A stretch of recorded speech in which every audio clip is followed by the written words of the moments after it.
राज्याच्या राजकारणातून आलेली या घडीची सगळ्यात मोठी घडामोड शिंदे सेनेमध्ये मंत्रीचं नाराज आपल्या मुलाला विधान परिषदेची उमेदवारी न मिळाल्यामुळे थेट शिंदे सेनेतून मित्रांनो बाहेर राज्याच्या राजकारणातून या मनाने थेट आपला नवा कारनामा करत अनेक मंत्री सध्या शिंदेची साथ सोडण्याच्या तयारीमध्ये आहेत आणि ही बातमी सध्या शिंदे गटासाठी नक्कीच चिंता वाढवणारी आहे।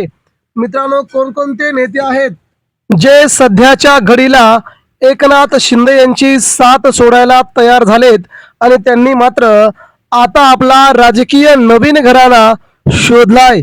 मित्रांनो, सविस्तर बातमी जाणून घेण्यासाठी नक्कीच बघूया नेमक्या बड्या मंत्र्यांनी कशी सोडली आहे शिंदेची साथ आणि कोणकोणते नेते आहेत। मित्रांनो, सध्या आपण पाहिलं तर महाराष्ट्रामध्ये विधान परिषदेच्या निवडणुकांची रणधुमाळी चालू आहे। या निवडणुका सबंध महाराष्ट्रामध्ये आचारसंहितेच्या कालावधीमध्ये चालू आहेत आणि याच काळात भारतीय जनता पार्टी 11 जागी, शिंदेची शिवसेना 4 जागी आणि राष्ट्रवादी काँग्रेस पार्टी अजित पवार गट 2 जागी निवडणुका लढवत आहे। मात्र एकनाथ शिंदेच्या शिवसेनेमध्ये जवळजवळ 12 जण इच्छुक आहेत। ती 12 पैकी 10 जण मंत्र्यांची मुलं इच्छुक आहेत आणि त्या मंत्र्यांनी आपली फिल्डिंग एकनाथ शिंदेकडे आणि देवेंद्र फडणवीस यांच्याकडे देखील लावलेली आहे। 10 पैकी 4 नेते निवडायचे आहेत, 4 आमदार निवडायचे आहेत। इथे शिंदेची खरी कसोटी आपल्याला पाहायला मिळणार आहे। या कसोटीच्या दरम्यान एकनाथ शिंदे आता काय करणार याकडे सगळ्यांचंच लक्ष लागलं असताना तिकीट माझ्याच मुलाला मिळणार यासाठी बड्या आमदारांनी दावे केले होते, मंत्र्यांनी देखील दावे केले होते आणि आता अखेर एकनाथ शिंदेंनी आपला राजकीय हुकमी एक्का बाहेर काढत सगळ्याच मंत्र्यांना आमदारांना मोठे धक्के देत नावं जाहीर केले आहेत। यामध्ये मित्रांनो, भारतीय जनता पार्टी देखील सध्या आश्चर्यचकित झाले असून शिंदेच्या शिवसेनेतील मंत्री देखील यामुळे प्रचंड नाराज असल्याची चर्चा आहे।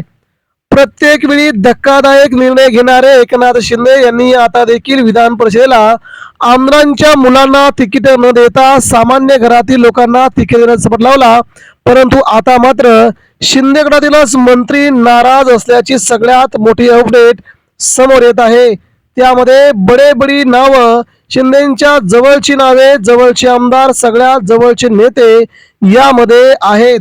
मित्रांनो, त्यामध्ये आपण जर पाहिलं गेलं तर आपण पाहिलं तर इकडे अब्दुल सत्तार यांचं देखील मुलाचं नाव असून अर्जुन खोतकर यांनी देखील आपल्या मुलांसाठी फिल्डिंग लावली असून त्यांनी भाजपच्या नेत्यांसह एकनाथ शिंदे, श्रीकांत शिंदे यांची देखील भेट घेतल्याचं सध्या समोर येत आहे। त्याच वेळी दुसरं आणि महत्वाचं नाव संजय शिरसाट यांनी देखील त्या ठिकाणी आपले फिल्डिंग जोरदारपणे लावले असून आपल्या मुलालाच विधान परिषद मिळावी यासाठी ते प्रयत्न करत आहेत। दुसरीकडे अनेक असे बडे आमदार मंत्री आहेत ज्यांनी आपल्या मुलांसाठी एकनाथ शिंदेकडे खूप मोठी फिल्डिंग लावल्याचं आपण पाहिलंय। त्यामध्ये सगळ्यात मोठं नाव येतंय मित्रांनो गुलाबराव पाटील। गुलाबराव पाटील हे उत्तर महाराष्ट्रातील आणि एकनाथ शिंदेच्या जवळचं असणारे सगळ्यात मोठे नेते म्हणून गुलाबराव पाटलांचं नाव निश्चित मानलं जात आहे। मात्र गुलाबराव पाटलाच्या मुलाला ज्यावेळेस आमदारकी देण्याचं, तिकीट देण्याचं नाव येतं त्यावेळेस एकनाथ शिंदेंनी मात्र त्यांना स्पष्ट नकार देत त्यांना आपण तिकीट देत नसल्याचा निर्वाळा केला आहे। त्यामुळे गुलाबराव पाटील यांना देखील हा सगळ्यात मोठा धक्का मानला जात आहे। त्यामुळे गुलाबराव पाटील आता एकनाथ शिंदेच्या विरोधात प्रचंड नाराज असल्याची देखील चर्चा असून ते कोणत्याही क्षणी साथ सोडण्याची देखील सगळ्यात मोठी अपडेट आहे। भाजप अशा नेत्यांना हिरून आपल्या पक्षामध्ये कसं त्यांना घेता येईल या दृष्टीनं प्रत्येक वेळी भाजपा प्रयत्न करत असते।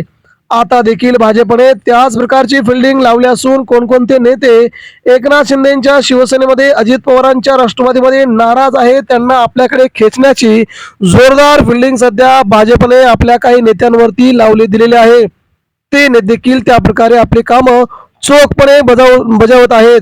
यामुळे शिंदेच्या शिवसेनेमध्ये आमदार, मंत्री आणि बरेच नेते जे नाराज आहेत त्यांची नावं सध्या भाजपच्या हायकमांडकडे आहेत। त्यांची देखील विधान परिषदेचे तिकीट भाजपा जाहीर करू शकते अशी शक्यता आहे।